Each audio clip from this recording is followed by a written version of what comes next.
मायाज किचनमध्ये तुम्हा सर्वांचं खूप खूप स्वागत आहे। आज आपण कच्च्या आंब्याचं प्रीमिक्स बनवणार आहोत।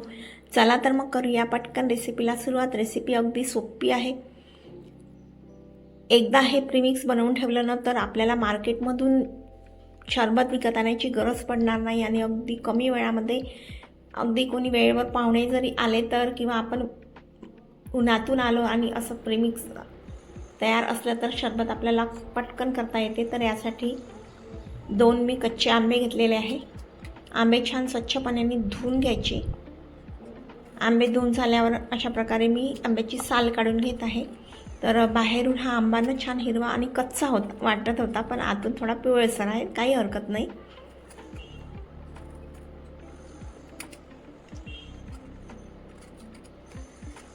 हे प्रीमिक्स करायसाठी काही खूप जास्त मेहनत करायची गरज नाही आणि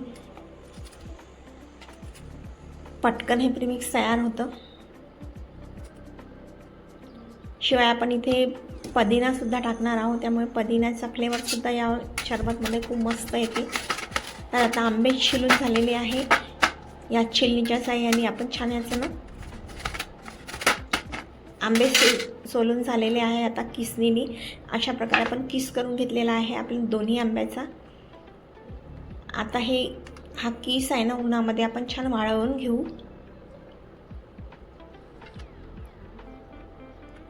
असं ताटात मी छान पसरवून घेत आहे। अगदी पटकन वाळते हे किस, 2 दिवसाच्या उन्हामध्ये आरामात वाळून जातं। तर इथे पुदिना सुद्धा घेतलेला, हा सुद्धा छान स्वच्छ पाण्याने धुवून घ्यायचा आणि याची पानं आपण वाळत टाकून द्यायची। तर बघू शकता 2 दिवसांनी पुदिन्याची पानं सुद्धा छान खन्न वाळलेली आहे। सोबतच आंब्याचा किस आहे ना हा सुद्धा खूप छान वाळलेला आहे। तर इथे 1 वाटी आंब्याचा किस झालेला आहे। तर साखर आपल्याला 2 वाटी घ्यायची आहे। 1 वाटी आंब्याचा किस, तर त्याचं प्रमाण साखरेचं डबल घ्यायचं आहे। तर काळं मीठ 1 चम्मच, चवीनुसार आपलं साधं मीठ आणि 1 चम्मच जिरे पावडर घेतलेला आहे। फूड कलर घेतलेला आहे मी इथे ग्रीन कलर। फूड कलर घेणे ऑप्शनल आहे, नाही टाकला फूड कलर तरी चालेल। तर आता एका मिक्सरच्या पॉटमध्ये आंब्याचा किस आणि पुदिन्याची पानं, साखर, काळं मीठ आणि जिरं हे मिक्सरमधून याचं ना छान बारीक पावडर तयार करून घेऊ।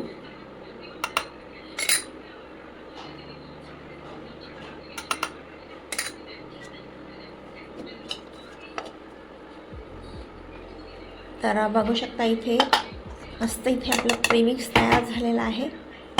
सुगंध सुद्धा खूप मस्त येत आहे। इथे पुदिन्याचा छान सुगंध येत आहे। तर मी म्हटलं होतं इथे फूड कलर टाकणार आहे, तर इथे मी अर्धा चम्मचपेक्षाही कमी असा ग्रीन कलरचा फूड कलर टाकत आहे आणि छान मिक्स करून घेऊ। एकदा असं हे प्रीमिक्स बनवून ठेवलं तर वर्षभर खराब होत नाही आणि पाहिजे तेव्हा आपण मस्त शरबत करून पिऊ शकतो। तर बघू शकता आता आपण ना छान याचं शरबत तयार करून घेऊ। तर ग्लासमध्ये मी छान थंडगार पाणी घेतलेलं आहे। आता हे तयार केलेलं प्रीमिक्स या पाण्यामध्ये आपण टाकून देऊ। तर इथे मी 2 चम्मच प्रीमिक्स पावडर टाकून देत आहे। बघा कलर किती मस्त आलेला आहे। इथे मस्त हिरवागार असा हा शरबत तयार झालेला आहे। प्यायला सुद्धा खूप छान वाटते, नक्की तुम्ही करून बघा। तर इथे मी सब्जा घेतलेला आहे। 5 मिनिट आधी हे सब्जा सीडचे दाणे आहे ना भिजत घातलेले होते। आता 5 मिनिटानंतर हे छान फुललेले आहे।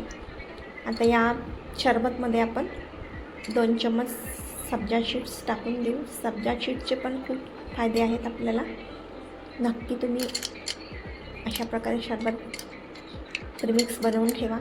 वरून छान आईस क्यूब घालू। बघा किती मस्त हे शरबत तयार झालेलं आहे। नक्की तुम्ही या उन्हाळ्यामध्ये अशा प्रकारे कच्च्या आंब्यापासून प्रीमिक्स बनवून ठेवा। आता हे तयार झालेलं प्रीमिक्स आहे ना बंद छान काचेच्या बॉटलमध्ये टाकून देत आहे। तुम्हाला ही रेसिपी कशी वाटली कमेंट करून नक्की कळवा। चॅनलवर नवीन असाल तर सबस्क्राईब करायला विसरू नका। तर इथे आपलं प्रीमिक्स सुद्धा तयार झालेलं आहे। पुन्हा भेटू अशाच एका नवीन रेसिपीसोबत, तोपर्यंत बाय।